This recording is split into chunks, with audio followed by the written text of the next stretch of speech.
안녕하세요. 저는 정윤호입니다. 올해로 어느덧 68세가 되었고 은퇴 전까지 35년 넘게 비뇨기과 전문의로 환자들을 진료해 왔습니다. 오랜 시간 동안 수많은 환자들의 이야기를 들으며 그들의 아픔을 함께 나누는 것이 제 일상이었습니다. 그런데 참 아이러니하게도 정작 은퇴를 앞둔 저 자신이 똑같은 문제로 괴로워하게 될 줄은 정말 몰랐습니다. 바로 야간요 때문이었습니다. 어느 날부터인가 이상했습니다. 밤에 잠이 들고 나서 꼭 두세 시간쯤 지나면 어김없이 눈이 떠졌습니다. 그것도 다름 아닌 소변 때문이었습니다. 처음엔 대수롭지 않게 넘겼습니다. 나이 들면 원래 그런 거지 하고 스스로 위로하며 말이죠. 하지만 그 횟수는 점점 늘어만 갔습니다. 하루는 2번, 또 하루는 3번, 심한 날은 4번이나 화장실에 다녀와야 했습니다. 한 번 깬 후 다시 잠들기가 쉽지 않았고 다음 날 아침이 되면 온몸이 찌뿌둥하고 피곤했습니다. 점점 삶의 질이 떨어지더군요. 처음에는 정말 창피했습니다. 의사였던 제가, 그것도 비뇨기과 전문의였던 제가 야간요 때문에 이렇게 고생하다니. 하지만 그런 마음도 잠시 저는 곧 깨달았습니다. 이 고통은 너무나 현실적이고 너무나 많은 이들이 겪고 있다는 사실을요. 병원에서도 환자들 대부분이 비슷한 고민을 털어놓곤 했습니다. 그동안은 의학적인 수치와 데이터로만 접근했지만 제가 직접 경험하니 그 불편함과 스트레스가 얼마나 큰지 절실히 알게 되었습니다. 그렇기에 포기할 수 없었습니다. 저는 다시 전문가로서의 본능을 살려 이 문제를 정면으로 파헤치기 시작했습니다. 다양한 연구를 찾아보고 논문도 다시 뒤적였습니다. 환자들에게 적용했던 치료법을 제 자신에게도 그대로 시도했죠. 그렇게 몇 달이 지나면서 저는 놀라운 결과를 얻었습니다. 병원에 가지 않고도 약에 의존하지 않고도 단 5가지 생활 습관만으로 야간요를 획기적으로 줄일 수 있었던 것입니다. 지금 이 영상을 클릭하신 여러분도 아마 비슷한 고민을 안고 계시겠지요. 밤새 깨지 않고 편안하게 자고 싶다는 소박한 바람, 저도 너무 잘 압니다. 오늘 이 시간 저 정윤호가 직접 검증하고 환자들과 함께 효과를 본 야간요 완전 정복법을 아낌없이 공개하겠습니다. 여러분 결코 포기하지 마십시오. 방치하면 더 큰 병으로 이어질 수 있지만 바로 오늘부터 실천만 하면 누구든 달라질 수 있습니다. 저도 그랬고 수천 명의 환자들도 그렇게 다시 밤을 되찾았습니다. 그 비법 지금부터 천천히 하나하나 알려드리겠습니다. 끝까지 집중해 주세요. 이 영상이 여러분의 밤을 완전히 바꿔드릴 겁니다. 제가 환자였던 시절, 그러니까 야간요로 고생하던 바로 그 시절을 떠올려 봅니다. 처음엔 설마 이 정도로도 야간요일까? 하는 마음이 들었습니다. 그도 그럴 게 딱 한 번 깨는 날도 많았거든요.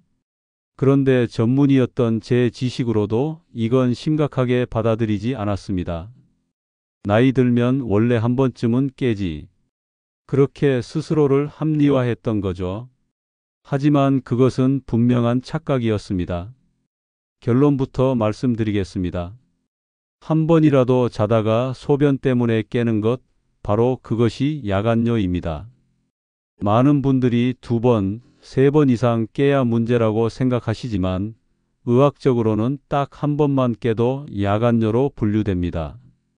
밤에 자는 동안 단 한 번의 중단도 없이 푹 자는 것이 원래 정상적인 수면 구조이기 때문입니다. 그리고 이 야간요는 나이가 들수록 점점 더 많은 분들에게 찾아옵니다.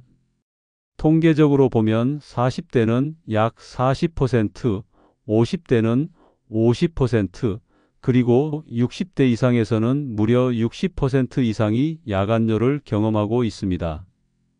저는 60대 중반을 넘어서면서 이 수치가 결코 과장이 아니라는 걸 몸으로 실감했습니다. 더욱이 2번 이상 깨기 시작하면 이야기가 완전히 달라집니다. 이쯤 되면 단순한 불편함을 넘어서 반드시 치료와 관리가 필요한 상황으로 보셔야 합니다. 야간뇨가 심해질수록 수면의 질이 무너지고 이는 전반적인 건강에 치명적인 영향을 끼치기 때문입니다. 실제로 저도 한동안 이런 악순환에 시달렸습니다. 자주 깨다 보니 깊은 잠, 즉 렘수면에 거의 들지 못했습니다. 그로 인해 낮에는 이유 없이 피곤하고 기억력이 뚝 떨어졌습니다. 한 번은 집 앞 마트에 갔는데 늘 사던 물건이 어디에 있는지조차 생각나지 않아 멍하니 선 적도 있습니다. 게다가 연구 결과에 따르면 야간뇨는 우울증과도 깊은 관련이 있습니다. 수면이 방해받으면 뇌가 충분히 회복되지 못하고 그 여파로 정서적인 안정도 흔들리게 되지요. 저도 그랬습니다. 아침에 일어나면 왠지 모를 짜증과 무기력이 밀려왔습니다. 심지어 가끔은 나도 이제 늙었구나 하는 우울감에 사로잡히기도 했습니다. 더 큰 문제는 바로 낙상의 위험입니다. 사실 나이가 들수록 밤에 일어나는 행동 하나하나가 위험해집니다. 저도 한 번은 깜깜한 밤 비몽사몽간에 화장실로 가다가 카펫에 발이 걸려 넘어질 뻔했습니다. 그 순간 정말 아찔했습니다. 조금만 더 심하게 넘어졌다면 엉덩이뼈나 고관절에 금이 갔을지도 모르죠. 실제로 고령 환자들 중 많은 분들이 이렇게 밤에 깨다 낙상을 겪고 이후 거동이 불편해지면서 삶의 질이 급격히 나빠집니다. 야간뇨는 결코 그냥 넘길 수 있는 단순한 소변 문제가 아닙니다. 그것은 기억력 저하, 우울증, 면역력 저하, 그리고 낙상 위험까지 연결된 복합적인 건강 문제입니다. 이 모든 걸 몸소 경험한 저로서는 더 이상 가볍게 여겨서는 안 된다는 걸 누구보다 잘 압니다. 그래서 저는 이 문제를 반드시 뿌리부터 해결하기로 결심했습니다. 이 영상을 보고 계신 여러분도 혹시 나도 한두 번 깨는 정도니까 괜찮겠지 하고 계시다면 오늘 이 기회에 꼭 인식을 바꾸셨으면 좋겠습니다. 야간뇨는 단 하나의 깨짐으로도 시작됩니다. 그리고 관리하지 않으면 반드시 더 큰 문제로 이어집니다. 이 사실을 기억해 주십시오. 이제부터는 왜 이런 현상이 생기는지 그 근본 원인을 함께 살펴보겠습니다. 다음 장에서 본격적으로 알려드릴게요. 야간뇨로 괴로워하던 당시 저는 늘 의문이 들었습니다. 대체 왜 밤만 되면 이렇게 자주 깨는 걸까? 낮에는 비교적 문제가 없었기 때문입니다. 분명히 뭔가 원인이 있었습니다. 의사로서 이 부분을 다시 공부하고 정리하기 시작했죠. 그러자 명확한 이유들이 보이기 시작했습니다. 첫 번째로 가장 큰 원인은 항이뇨 호르몬 ADH의 감소였습니다. 젊을 때는 이 호르몬이 밤이 되면 충분히 분비되어 우리 몸이 소변을 적게 만들게 해줍니다. 그래서 밤새도록 화장실을 안 가고도 푹 잘 수 있었던 것이죠. 그런데 나이가 들면 이 항이뇨 호르몬의 분비량이 자연스럽게 줄어듭니다. 저 역시 60대 중반을 넘으면서 이 변화를 몸으로 느꼈습니다. 밤에도 나처럼 소변이 계속 생성되니 결국 방광은 더 빨리 차오르고 저는 어김없이 깨어날 수밖에 없었습니다. 두 번째 원인은 방광의 탄력 저하였습니다. 나이가 들면 우리 몸의 모든 조직은 노화합니다. 피부만 늘어지고 주름지는 게 아니었습니다. 방광 역시 마찬가지였습니다. 젊었을 때는 조금 차도 잘 늘어나 여유가 있었던 방광이 이제는 조금만 차도 쉽게 자극을 받았습니다. 그 결과 참지 못하고 소변을 보러 가게 되는 것이죠. 저도 실제로 이전엔 밤에 소변이 좀 차도 그냥 넘어갔는데 어느 날부턴가는 조금만 차도 잠결에도 바로 깨버리곤 했습니다. 여기에 성별에 따른 차이도 무시할 수 없습니다. 남성인 저는 전립선 비대라는 문제도 피할 수 없었습니다. 나이가 들수록 대부분의 남성들은 전립선이 커지면서 요도를 압박하게 되는데 이로 인해 방광을 완전히 비우지 못하고 항상 잔뇨가 남습니다. 저 역시 낮에는 화장실을 다녀와도 시원치 않았고 밤에는 잔뇨로 인해 금방 또 요의가 생기곤 했습니다. 반대로 여성들은 출산이나 폐경 이후 방광 지지 근육이 약해지면서 문제가 발생합니다. 방광을 단단히 잡아주던 골반저근이 약해지면 방광이 쉽게 늘어나거나 처지게 되고 조금만 차도 바로 요의를 느끼게 됩니다. 또한 과민성 방광 역시 여성들에게 더 흔하게 나타나죠. 이는 주위의 많은 지인들, 특히 60대 여성 친구들에게서도 쉽게 볼 수 있었습니다. 생활 습관도 야간뇨를 부추기는 요인입니다. 저 역시 한동안 저녁에 물을 많이 마시거나 국물 음식을 자주 먹었습니다. 여기에 가벼운 맥주 한 잔이나 과일 같은 것도요. 그렇게 섭취한 수분은 밤에 신장을 통해 혈액 속으로 재분배되면서 소변으로 나옵니다. 그래서 잠든 사이에도 계속 방광이 채워지죠. 또 하나 중요한 게 있습니다. 바로 다리 부종입니다. 나이가 들수록 종일 앉아 있거나 오래 서 있으면 다리에 물이 고이기 쉽습니다. 저는 오후만 되면 종아리가 붓곤 했습니다. 그런데 그 부종은 밤에 누워 있을 때 다시 혈액으로 흡수되어 소변으로 바뀌는 겁니다. 그래서 자정 이후, 특히 새벽녘이 되면 더욱 화장실을 자주 가게 되는 것이죠. 정리하자면 야간뇨의 원인은 매우 복합적입니다. 항이뇨 호르몬 감소밤에도 소변 생성, 방광 탄력 저하 적은 양에도 요의 발생, 남성의 전립선 비대 잔뇨와 빈뇨 유발, 여성의 골반 적은 약화 및 과민성 방광, 저녁의 수분 섭취 및 다리 부종 밤중 수분 이동. 이 모든 것들이 맞물려 결국 밤마다 저를 잠자리에서 쫓아냈던 것입니다. 하지만 다행히도 저는 이 원인을 정확히 이해하고 나서야 비로소 해결법을 찾을 수 있었습니다.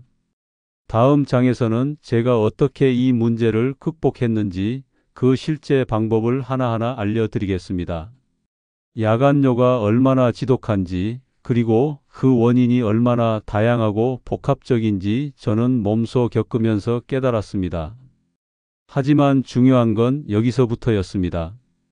그래서 어떻게 해결할 것인가가 관건이었죠. 솔직히 처음엔 약물 치료나 병원 처방만이 정답일 줄 알았습니다. 그런데 놀랍게도 제게 진짜 효과를 준 것은 아주 사소하지만 철저한 생활 습관 교정이었습니다.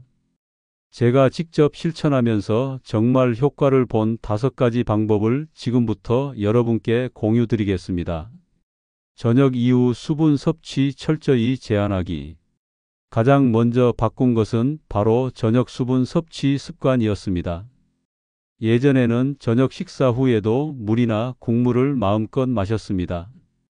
특히 과일이나 간식, 심지어 자기 전 우유 한 잔까지 말이죠. 그러나 이것들이 모두 밤에 소변으로 변해 방광을 자극하고 있었다는 사실을 깨달았습니다.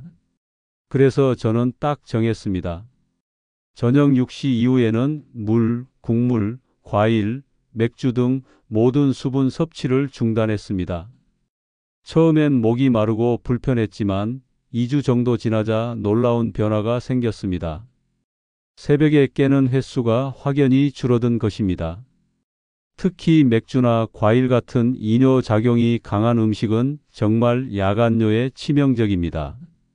반드시 조심해야 할 부분이었습니다. 다리 높이기, 다리 뽑기 습관. 두 번째는 다리 부종 관리였습니다. 하루 종일 활동 후 다리에 고인 수분이 밤새 방광으로 이동해 소변량을 늘린다는 사실을 알고 난 뒤 저는 저녁 시간마다 23시간 동안 다리를 심장보다 높게 유지하는 습관을 들였습니다. TV를 보거나 책을 읽을 때 다리 밑에 쿠션을 쌓거나 벽에 기대어 올렸습니다. 이 간단한 습관만으로 다리 부종이 현저히 줄었고 자연스럽게 밤중 소변량도 감소했습니다. 처음엔 이게 무슨 효과가 있겠어 했지만 해보니 정말 달라졌습니다. 자기 전 반드시 화장실 가기. 세 번째는 아주 기본적인 원칙입니다. 자기 전에는 반드시 화장실에 가서 방광을 완전히 비우는 것이죠. 사실 예전에는 마렵지도 않은데 뭐하러 가 하고 그냥 자던 날이 많았습니다. 그러나 그런 날일수록 새벽에 더 빨리 깨더군요. 그래서 이후로는 무조건 잠자리에 들기 전 의식적으로 화장실을 다녀왔습니다. 습관이 되니 몸도 자연스럽게 그 시간에 소변을 비우는 쪽으로 적응했고 잠들고 난 뒤에는 훨씬 더 오랫동안 깨지 않게 되었습니다. 핸드폰 금지 수면 모드 돌입. 네 번째 방법은 다소 의외일 수 있습니다. 바로 자기 전 핸드폰 사용 금지입니다. 사람들은 잘 때 핸드폰을 보면서 긴장을 푸는 습관이 많습니다. 저도 그랬죠. 그런데 이게 수면에 치명적입니다. 화면의 청색광은 뇌를 각성시켜 항이뇨 호르몬 분비를 억제합니다. 결국 소변이 더 많이 만들어지고 깊은 잠에 들기도 어렵습니다. 그래서 저는 잠자리에 들기 1시간 전부터 핸드폰을 아예 멀리했습니다. 대신 가벼운 독서나 명상으로 몸과 마음을 가라앉히니 훨씬 쉽게 잠들 수 있었고 밤중에 깨는 일도 줄었습니다. 자다 깼을 때 무조건 화장실 가지 않기. 마지막 다섯 번째는 가장 중요한 핵심입니다. 자다 깼을 때 무조건 화장실로 달려가지 않기, 참을 수 있으면 다시 잠들기입니다. 이건 처음에 정말 어려웠습니다. 저는 습관적으로 깨어나면 곧장 화장실로 향했으니까요. 그러나 알고 보니 이게 몸에 조금만 차도 깨라는 잘못된 신호를 학습시키는 행동이었습니다. 그래서 어느 날부터는 참을 수 있는 정도라면 그냥 다시 눈을 감고 잠을 청했습니다. 처음엔 힘들었지만 며칠 지나니 뇌가 적응하기 시작했습니다. 더 이상 자잘한 요의에 깨어나는 일이 현저히 줄어들었고 잠도 훨씬 깊어졌습니다. 생활 습관을 철저히 바꾼 후 제 야간요는 눈에 띄게 나아졌습니다. 매일 밤 두세 번씩 깨던 날들은 이제 거의 과거가 되었고 밤새 푹 자는 날도 점점 늘어갔습니다. 그때만 해도 저는 이제 다 해결됐구나라고 안심했습니다. 그러나 인생은 늘 예기치 않은 방향으로 흘러가더군요. 그렇게 만족스러운 밤이 이어지던 어느 날 이상한 일이 생겼습니다. 밤새 깨는 횟수가 다시 늘어나기 시작한 것입니다. 처음엔 그냥 그날따라 물을 조금 더 마셨거나 몸 상태가 안 좋아서 그런가 보다 했습니다. 하지만 그런 날이 일주일에 4일 이상 계속 이어지면서 저는 다시 긴장하기 시작했습니다. 그리고 직감했습니다. 이건 생활 습관 교정만으로 해결될 문제가 아니구나. 여러분, 제가 이 말씀을 드리는 이유는 분명합니다. 생활 습관을 고쳐도 야간요가 지속되거나 악화되는 경우는 그 뒤에 더 심각한 문제가 숨어 있을 수 있기 때문입니다. 저도 그때 비로소 이 부분을 다시 의사로서 그리고 환자로서 정면으로 마주보게 되었습니다. 이런 경우라면 반드시 병원에 가서 정확한 진단을 받아야 합니다. 그 기준은 명확합니다. 첫째, 밤에 2번 이상 깨는 일이 일주일 중 4일 이상 지속될 때. 이건 제가 직접 겪은 케이스입니다. 그냥 피곤해서 혹은 스트레스 때문에 그런 거라며 넘기기 쉬운 문제입니다. 저도 처음엔 그렇게 생각했습니다. 그러나 이런 현상이 계속되면 단순한 생활 습관 문제를 넘어서 전립선 비대, 방광 기능 저하, 신장 이상 같은 다른 원인이 있을 가능성이 매우 높습니다. 제가 병원에서 환자들을 보면서 가장 많이 놓치는 경우도 바로 이런 분들이었습니다. 그냥 나이 들어서 그렇겠지라며 병원을 미루다가 뒤늦게 찾아오는 거죠. 둘째, 낮에도 소변 문제가 시작될 때, 사실 밤에만 문제가 있으면 상대적으로 덜 심각한 경우일 수 있습니다. 하지만 낮에도 소변이 자주 마렵거나 참기 어려울 정도로 급하거나 심지어 요실금 증상까지 동반된다면 이는 분명 방광이나 전립선에 구조적 문제가 생겼을 가능성을 의미합니다. 저 역시 어느 날부턴가 낮에도 참지 못하고 급하게 화장실을 가는 일이 늘어났습니다. 바로 그때 병원을 찾아갔고 전립선이 꽤 많이 커졌다는 진단을 받았습니다. 다행히 적절한 치료로 더 악화되기 전에 관리할 수 있었죠. 셋째, 밤중 부종이 시작될 때, 이 부분은 조금 더 주의 깊게 살펴야 합니다. 밤에 자주 깨는 것과 별개로 자고 일어났을 때 다리, 손, 얼굴이 붓는 현상이 나타난다면 이는 신장이나 심장의 기능 이상을 암시하는 신호일 수 있습니다. 저는 실제로 몇몇 환자분들이 이런 증상을 그냥 무시하고 넘겼다가 신부전이나 신부전 같은 심각한 병으로 발전한 경우를 여러 보았습니다. 다리 부종이 밤에 심하고 소변도 잦아졌다면 꼭 전문의와 상담해야 합니다. 결론적으로 말씀드리면 야간뇨는 생활 습관 개선만으로도 많은 부분이 좋아질 수 있습니다. 저도 실제로 그렇고 수많은 환자들이 5가지 실천법만으로 충분히 숙면을 되찾았습니다. 하지만 모든 게 다 그렇지는 않습니다. 생활 습관을 철저히 지켰는데도 여전히 불편함이 지속되거나 낮까지 문제로 이어진다면 그때는 절대 병원을 미루지 마십시오. 검사는 어렵지 않습니다.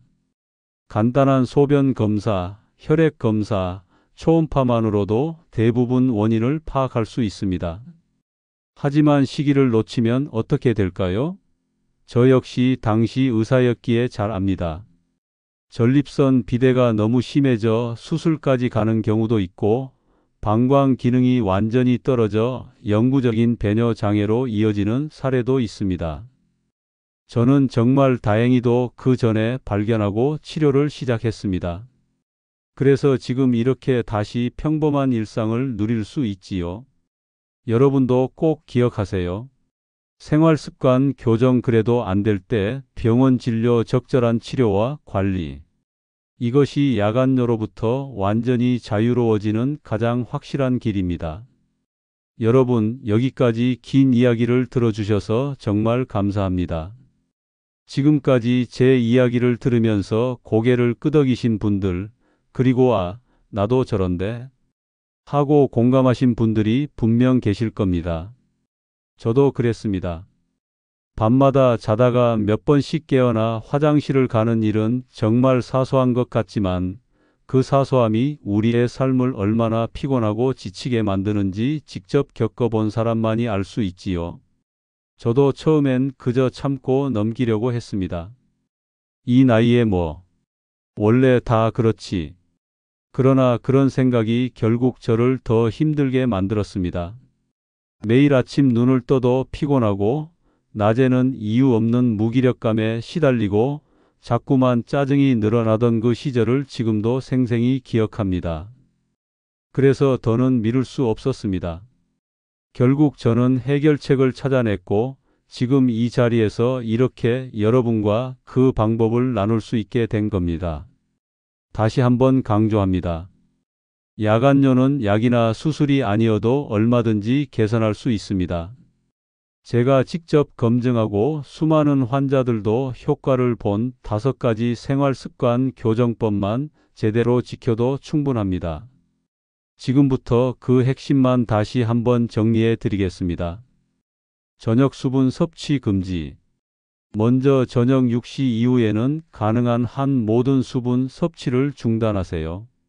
물은 물론 국물, 과일, 커피, 술 등 모든 이뇨 작용을 일으킬 수 있는 음료는 피해야 합니다. 특히 자기 전 수분 섭취는 방광을 채우는 직접적인 원인이 되기 때문에 반드시 조심해야 합니다.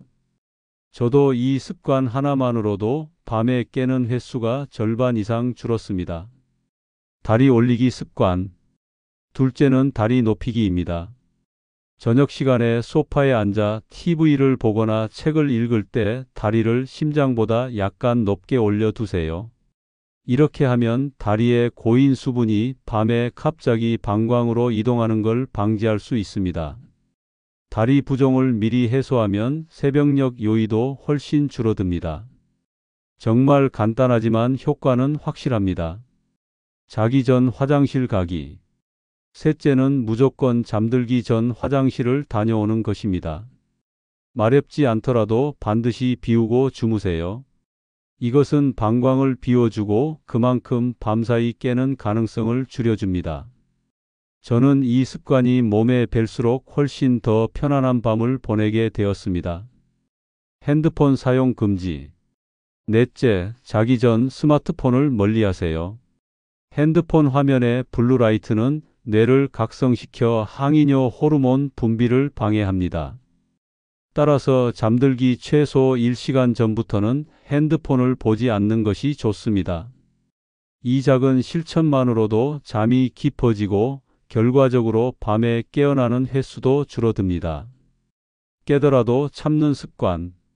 마지막 5번째, 가장 어렵지만 가장 중요한 방법입니다.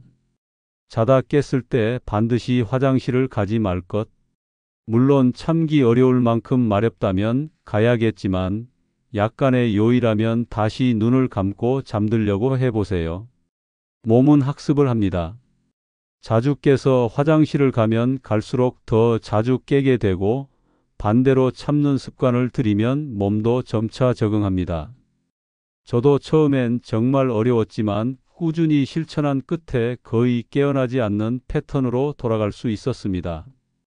이렇게 5가지만 지켜도 정말 달라집니다. 수술이나 약 없이도 오늘 밤부터 여러분의 밤은 훨씬 더 편안해질 수 있습니다. 다만 마지막으로 꼭 드리고 싶은 말씀이 있습니다. 만약 이 5가지 방법을 실천했음에도 불구하고 여전히 밤에 2번 이상 자주 깨거나 낮에도 소변 문제가 생긴다면 반드시 병원을 찾아가야 합니다. 그건 단순한 야간뇨가 아니라 방광, 신장, 전립선, 심장 등의 건강 이상이 시작되었을 수 있기 때문입니다. 저는 은퇴한 의사이기 이전에 같은 고민을 했던 사람으로서 여러분의 노후가 더 건강하고 평화로웠으면 하는 마음입니다. 저도 그렇게 다시 평온한 밤을 되찾았고 여러분도 반드시 그렇게 될 수 있습니다. 오늘부터 시작해 보세요. 작은 실천이 인생을 바꿉니다. 여러분의 편안한 밤을 응원합니다.